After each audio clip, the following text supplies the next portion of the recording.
Hello everyone, my name is Vaibhav Saini, and in the month of March I have cleared 3 government examinations including SBI PO, RRB PO and RRB Office Assistant.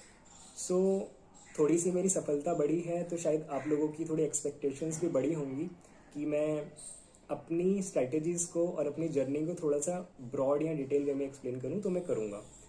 तो उससे पहले मेरा background, मैंने BTech honours की है mechanical engineering में 2018 में, और जस्ट उसके बाद मैंने बैंकिंग एग्जामिनेशंस को फोकस करते हुए अपनी प्रिपरेशन स्टार्ट की।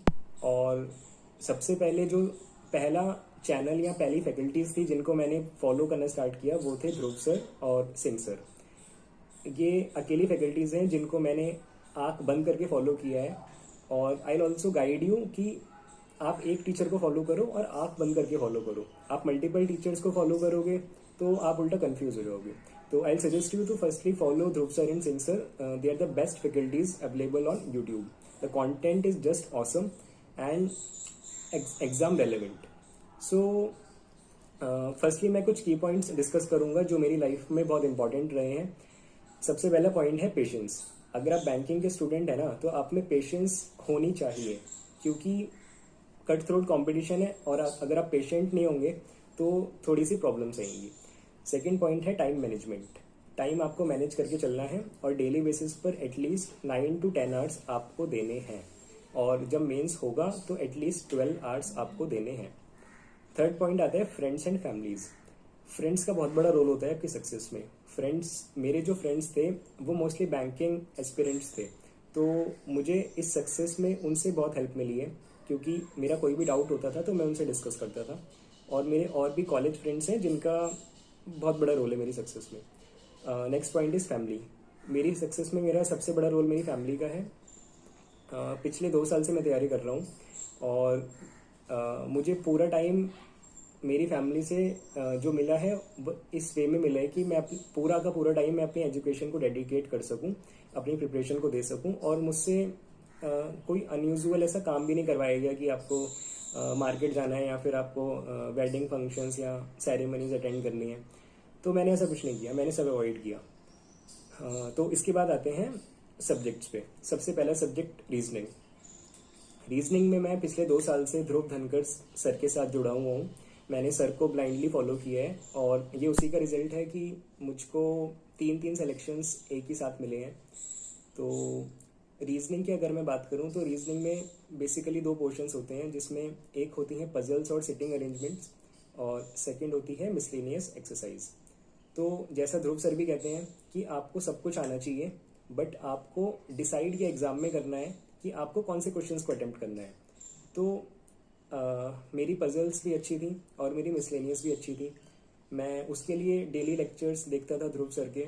और firstly I was weak in puzzles. मुझे पजल्स और सेटिंग को देख के काफ़ी डर लगता था, बट जैसे जैसे मैं प्रिपरेशन करता गया पिछले 1.5 से 2 साल में, पजल्स मेरा सबसे स्ट्रॉन्ग पोर्शन बन गया।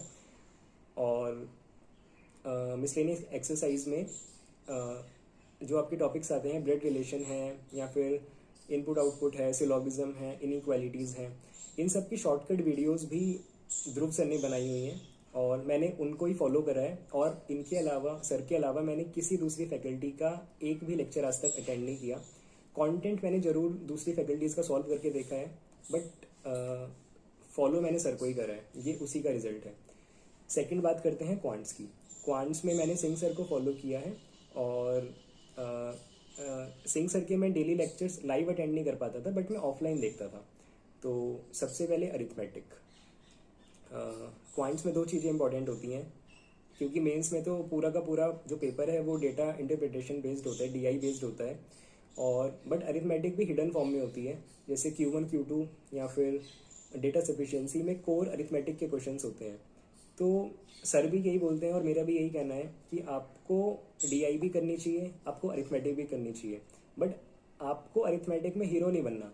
अगर आपकी अरिथमेटिक वीक है ना तो एटलीस्ट आपके बेसिक्स क्लियर होने चाहिए, ताकि आप Q1 Q2 और एटलीस्ट डेटा सफिशिएंसी के क्वेश्चंस सॉल्व कर पाओ। क्योंकि ये जो अरिथमेटिक के लीनियर क्वेश्चंस आते हैं ना, सिंगल क्वेश्चंस, ये उनसे आसान होते हैं, डीएस और Q1 Q2। तो आपको अरिथमेटिक और डीआई दोनों को टारगेट करके चलना है। ये रही क्वांट्स की बात। और इसके बाद बात करते हैं जनरल अवेयरनेस की। तो जनरल अवेयरनेस में मैंने करंट अफेयर्स के लिए अफेयर्स क्लाउड को फॉलो किया है। उसमें मैंने उनके कैप्सूल्स या फिर थ्योरेटिकल वाले पीडीएफ्स को फॉलो नहीं करा, बल्कि जो उनकी मंथली पीडीएफ्स आती हैं एमसीक्यू फॉर्म में, उसमें 800 प्लस क्वेश्चंस होते हैं, मैंने उनको मल्टीपल टाइम्स रिवाइज किया है। एक मंथ को मैंने मिनिमम 4 to 5 टाइम्स रिवाइज किया है।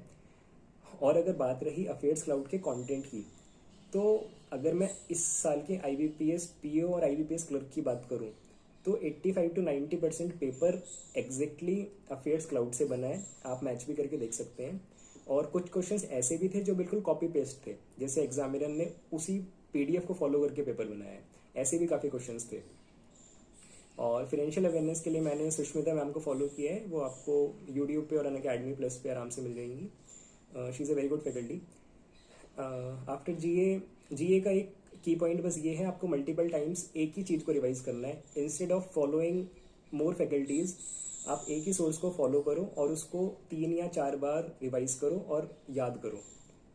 इसके बाद इंग्लिश में मैंने, क्योंकि CBSE बोर्ड से अपनी स्कूलिंग करी है, तो इंग्लिश में मुझको इतनी प्रॉब्लम नहीं आई। एक होता है ना थोड़ा सा एज इंग्लिश मीडियम वाले बच्चों के साथ, कि उनको थोड़ा फ्लो समझ में आ जाता है कि कहाँ पे एरर है, कहाँ पे करेक्शन होनी है, या फिर कहाँ पे सेंटेंस इंप्रूव होना है। तो वो थोड़ा सा फीलिंग से या फ्लो से पता लग जाता था। और इंग्लिश मेरा स्कोरिंग सब्जेक्ट भी रहा है, मेंस में और प्रीलिम्स दोनों में। बट एक काम मैंने किया था, मैंने नमिशा बंसल मैम के 120 रूल्स की वीडियो फॉलो की थी। वो आपको अनअकैडमी प्लस पे और यूट्यूब दोनों जगह अवेलेबल है, आपको कहीं भी मिल जाएगी। और ये रहा चारों सब्जेक्ट्स के बारे में। इसके अलावा एक जो काम मैंने किया था वो शायद आपको थोड़ा अलग लगेगा, क्योंकि वो मॉक टेस्ट से रिलेटेड है। मैंने आज तक मॉक टेस्ट नहीं दिया। एक बार मैंने मॉक दिया था, that was of SBI clerk mains. तो उसमें मेरे बहुत ही लो मार्क्स आए थे और मैं डीमोटिवेट हो गया था। 2-3 दिन तक मैंने पढ़ाई नहीं की थी। उस टाइम ध्रुव सर ने भी मुझे गाइड किया था कि डीमोटिवेट नहीं होना चाहिए और पेशेंस बना के रखना चाहिए। तो बट उस दिन के बाद से मैंने कभी मॉक नहीं दिया, और मैंने उस रूल को ब्रेक किया है कि सभी स्टूडेंट्स कहते हैं ना कि बिना मॉक के एग्ज़ाम नहीं निकलेगा, तो मेरा निकला है। मॉक से मुझे ऐसा लगता है कि उसमें जो लेवल होता है ना, वो रियल एग्ज़ाम से काफ़ी हाई होता है। तो मैं तो हमेशा डीमोटिवेट हुआ हूँ, इसलिए मैंने मॉक कभी नहीं दिया। इंस्टेड ऑफ गिविंग मॉक्स, मैं क्या करता था, मैं प्रीवियस ईयर क्वेश्चंस को फॉलो करता था। प्रीवियस ईयर पेपर्स के प्रिंट आउट्स निकाल के और टाइमर को लगा के विद टाइमर मैं उन क्वेश्चंस को सॉल्व करता था। तो वो जस्ट मॉक का काम करते हैं, बट आपको एग्जाम रेलेवेंट लेवल मिल जाता है। तो इसलिए मैंने प्रीवियस ईयर पेपर्स को फॉलो किया। इसका नेक्स्ट पॉइंट एक और मैंने काम किया था। जैसे मैंने आपको बोला था, आपके फ्रेंड्स बहुत इंपॉर्टेंट है आपकी सक्सेस में। तो मेरे कुछ क्लोज फ्रेंड्स थे जो मेरे स्टडी पार्टनर्स भी थे। तो हम लोग क्या करते थे, फ्री टाइम में हम डेली बेसिस पर, लाइक मैंने ध्रुव सर की प्लेलिस्ट ओपन की, हमने ऐसी शफल करके कोई भी वीडियो चूज़ कर ली पुरानी जो रिकॉर्डेड है, और हमने 2-3 फ्रेंड्स ने उसको शेयर किया आपस में। और हम में कॉम्पिटिशन होता था कि कौन पहले इसको सॉल्व करके सबको कॉल करेगा। तो डेली बेसिस पे कम्पीट करते थे हम, और सेम क्वेश्चंस को डिस्कस करते थे। मतलब जो भी सबसे पहले करता था सॉल्व पजल्स और मिसलेनियस, वो तुरंत सबको कॉल करके बताता था कि मेरा हो चुका है, आपका क्यों नहीं हुआ। और उसके बाद अगर कोई डाउट आता था तो हम सर से कंसल्ट करते थे या फिर आपस में डिस्कस करते थे। इसके बाद ये हो गई आपके फ्रेंड सर्कल वाली बात, कि आपको ऐसे फ्रेंड्स से या फिर ऐसे लोगों से बचना है जो कि अपने टाइम को किल कर रहे हैं, और जो कि अगर वो किसी दूसरे एग्जाम की भी प्रिपरेशन कर रहे हैं ना, रेलवेज और SSC की, तो आपको थोड़ा सा उनसे बचना है, क्योंकि उनका सिलेबस डिफरेंट है और बैंक से काफ़ी लो सिलेबस उनका आता है, उसमें काफ़ी लो लेवल का, तो आपको उनसे बचना है। ये रही मेरी प्रिपरेशन स्ट्रैटेजीज़ की बात। मैंने आपको सब्जेक्ट्स के बारे में सब कुछ बता दिया है।